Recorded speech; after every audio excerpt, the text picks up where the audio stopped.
Finally Anaya की तलाक का सच आबद साहब के सामने आ चुका है। और अब जाकर ड्रामा मज़ीद इंटरेस्टिंग होगा, क्योंकि काफ़ी अरसे से इंतज़ार था इस सच्चाई के सामने आने का, जो फाइनली सामने आ जाएगी कल के एपिसोड में।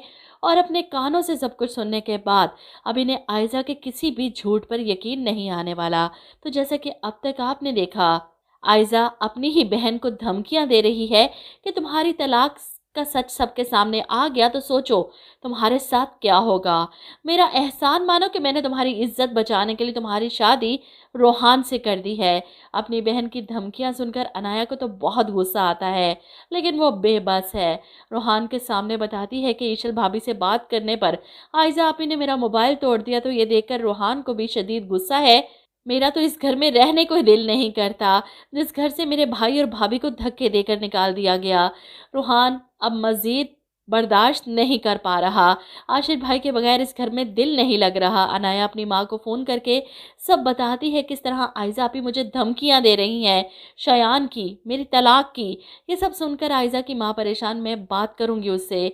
इसलिए तो वो फ़ोन करती हैं आयज़ा को समझाने के लिए कि ईशल के साथ जो कुछ तुम कर रही हो, अगर उसने तुम्हारी बहन की तलाक की बात सबको बता दी तो सब ख़त्म हो जाएगा। और वहीं दूसरी तरफ आयज़ा को बुलाने आबिद साहब इसके कमरे में आए थे कुछ बात करने। इसके मोबाइल पर कॉल आते देख रुक जाते हैं और नंबर देखकर उठा लेते हैं कि मुसरत बहन ने कुछ कहना होगा, इससे पहले कि वो बोलते कि आयज़ा कमरे में नहीं। वहीं दूसरी तरफ आयज़ा की माँ बिना आवाज़ सुने सब कुछ उगल देती हैं, जिसकी तलाक को हम सब छुपा कर रखे हुए हैं। अगर ईशल ने अपना मुंह खोल दिया तो क्या करोगी तुम। जिसे सुनकर आबिद साहब के पैरों तले से ज़मीन खिसक जाती है। इसी लम्हे आयज़ा कमरे में आती है। ताया अबू आप यहाँ। और वो आयज़ा पर चीखते हैं, अनाया तलाक याफ्ता है? सच बताओ मुझे, तुम्हारी माँ क्या कह रही है? अनाया को तलाक हुई है? आयज़ा के पास कोई जवाब नहीं देने के लिए। इसे यकीन नहीं आ रहा कि इसकी माँ इतनी बड़ी बेवकूफ़ी कैसे कर सकती हैं। वो कोशिश करेगी कि ताया अबू आपको गलत फहमी हुई है, सुनने में अम्मी के कहने का वो मतलब नहीं था। लेकिन आबद साहब तो ये सदमा बर्दाश्त ही नहीं कर पाएंगे कि आयज़ा ने इतना बड़ा धोखा दिया है। और वहीं दूसरी तरफ ईशल अपने पेरेंट्स को मना रही है कि इसे आशिर के साथ उस फ्लैट में जाकर रहने की इजाज़त दे दें।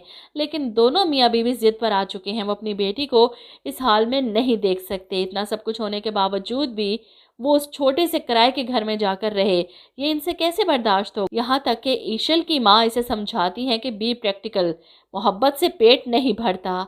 ईशल परेशान इनकी ज़िद पर कि मॉम मेरी खुशियाँ आशिर के साथ है। ये खुशियाँ नहीं, बेवकूफ़ी है ईशल, बहुत बड़ी बेवकूफ़ी कर रही हो। आशिर के पीछे लगकर सब कुछ छोड़ रही हो। चंद दिनों में मोहब्बत का बुखार उतर जाएगा। इसलिए मेरा मशवरा है कि तुम मान जाओ और छोड़ दो उसे। अपनी माँ के मुंह से ये अल्फाज सुनकर ईशल तो तड़प ही जाती है। ये आप सोच भी कैसे सकती हैं, आशिर के बगैर मैं मर जाऊंगी।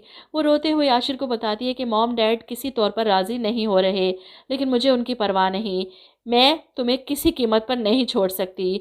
आशिर वो रो पड़ती है और इसे देखकर आशिर हैरान, क्या मतलब। ईशल के आंसू इसे सब सच बता देते हैं कि इसके घर वाले एक कंगले के साथ अपनी बेटी को नहीं भेजना चाहते।